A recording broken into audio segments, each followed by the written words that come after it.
Hello friend, good afternoon.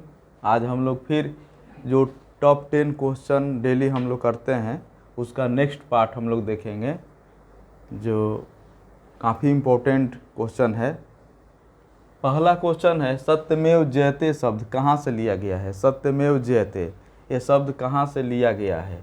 Option है मनुस्मृति से, B में है भगवत गीता से, सी में है ऋग्वेद से और डी में है मुंडूको उपनिषद से। तो सत्यमेव जयते ये शब्द है ना, ये मुंडूको उपनिषद से लिया गया है।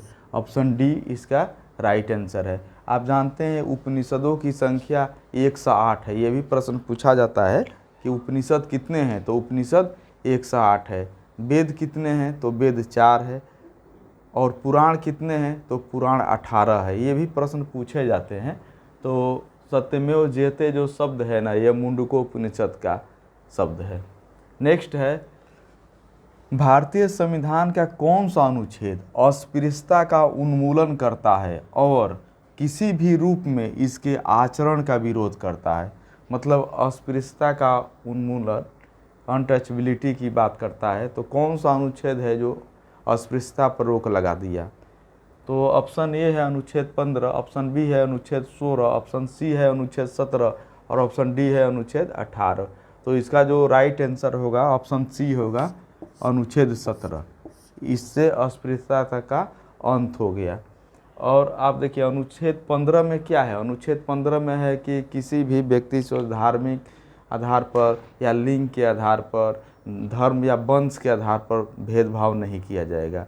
और अनुच्छेद 16 में है लोक नियोजन में अवसर की समानता की बात कही है, सभी के लिए समान अवसर दिया जाएगा नौकरी में। और ये जो 17 है ये तो अस्पृश्यता का अंत है। और डी है अनुच्छेद 18 में है उपाधियों का अंत किया गया है, कि जैसे जो पहले उपाधि लोगों को मिल जाती, जैसे राय बहादुर की उपाधि, ये सभी उपाधि का अंत कर दिया है। हालांकि विद्या और सेना के क्षेत्र में उपाधि का अंत नहीं किया गया है, ये दोनों में उपाधि आज भी जारी है।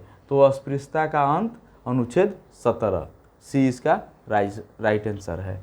नेक्स्ट है, यदि भारत के राष्ट्रपति का पद रिक्त हो जाए और उपराष्ट्रपति भी न हो, तब निम्न में से कौन कार्यवाहक राष्ट्रपति होगा? ऑप्शन ए है राज्यसभा का उपसभापति, बी में है भारत का महान्यायवादी, डी में है सी में है लोकसभा का अध्यक्ष और डी में है सर्वोच्च न्यायालय का मुख्य न्यायाधीश। यदि भारत में राष्ट्रपति नहीं होता है तो राष्ट्रपति का जो कार्य होता है वो उपराष्ट्रपति करते हैं। लेकिन यहाँ प्रश्न है कि अगर उपराष्ट्रपति भी नहीं हो तब कौन करेगा? तब वो सर्वोच्च न्यायालय का मुख्य न्यायाधीश उस काम को करता है। Option D is right answer, सर्वोच्च न्यायालय का मुख्य न्यायाधीश। जब राष्ट्रपति का पद खाली हो और उपराष्ट्रपति भी नहीं हो, तब राष्ट्रपति का जो कार्य होता है वो सर्वोच्च न्यायालय का मुख्य न्यायाधीश करता है। Option D is right answer. Next question है, भारतीय संविधान में समस्त कार्यपालिका शक्तियाँ निहित है। मतलब भारतीय जो संविधान है उसमें कार्यपालिका शक्तियाँ किस में निहित होती है? तो ऑप्शन है ए प्रधानमंत्री, बी है मंत्रिपरिषद, सी है राष्ट्रपति और डी है संसद। तो इसका जो सही आंसर है ऑप्शन सी, राष्ट्रपति। आप जानते हैं कार्यपालिका का प्रधान राष्ट्रपति होता है, इसीलिए समस्त कार्यपालिका शक्ति राष्ट्रपति में निहित होती है।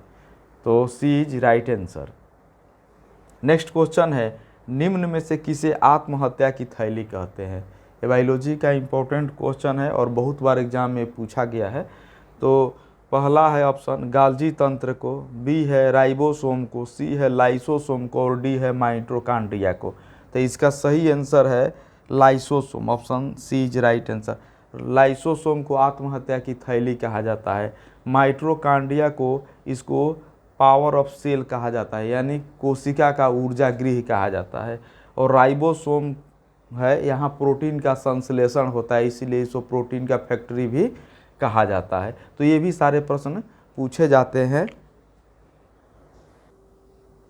नेक्स्ट क्वेश्चन है, मानव शरीर में पसलियों की संख्या कितनी होती है? मतलब रिब की संख्या जो चेस्ट में दोनों साइड में होती है उसको रिब्स कहा जाता है। तो ऑप्शन ए है 12, ऑप्शन बी है 12 जोड़ी, ऑप्शन सी है 24 जोड़ी और ऑप्शन डी है 6 जोड़ी। तो मानव शरीर में जो पसली, रिब इसको बोलते हैं, रिब भी बोलते हैं, रिब्स। तो पसलियों की संख्या होती है वो 12 जोड़ी होती है। Option B is right answer, 12 जोड़ी होती है। फिर नेक्स्ट क्वेश्चन है, मैकमोहन रेखा किन देशों के बीच में है? मतलब मैकमोहन जो रेखा है वो किन किन देशों के बीच में है?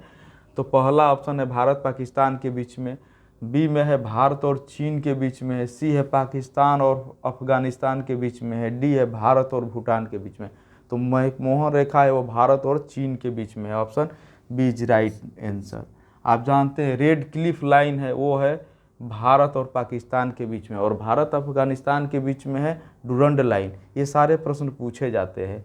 तो यहाँ मैकमोहन रेखा की बात कही गई है, तो मैकमोहन रेखा भारत और चाइना के बीच में है।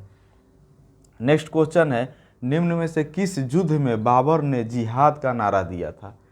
तो ऑप्शन ए है पानीपत का प्रथम युद्ध, बी में है खानवा का युद्ध, सी में है घाघरा का युद्ध और डी में है सर ए पुल का युद्ध। तो बाबर ने खानवा का युद्ध में जिहाद का नारा दिया था और ये युद्ध हुआ था 1517 मार्च 1527 को हुआ था। ये हुआ था बाबर वर्सेस राणा संगा के बीच में, जिसमें राणा संगा की पराजय हो गई थी।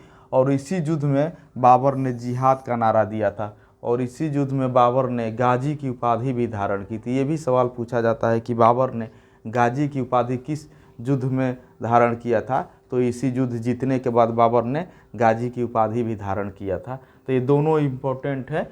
यहाँ जिहाद की बात करें तो ये खानवा का युद्ध, option B is right answer. Next है, कीटों का अध्ययन क्या कहलाता है? कीटों का अध्ययन क्या कहलाता है?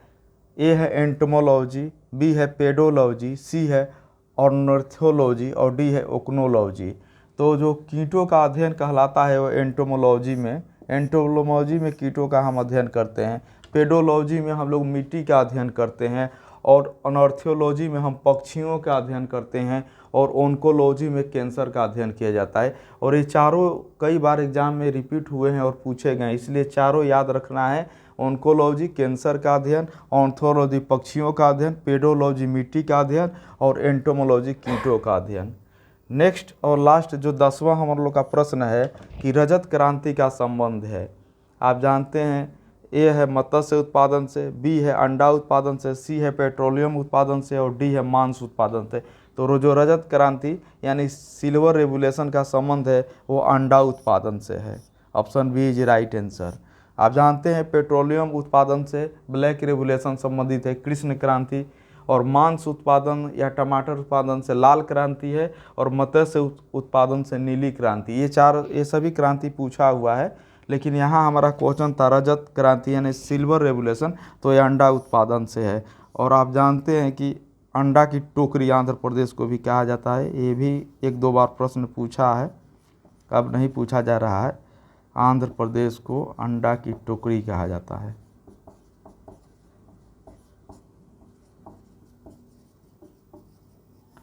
ओके फ्रेंड, फिर नेक्स्ट पार्ट में मिलते हैं, तब तक के लिए ओके बाय।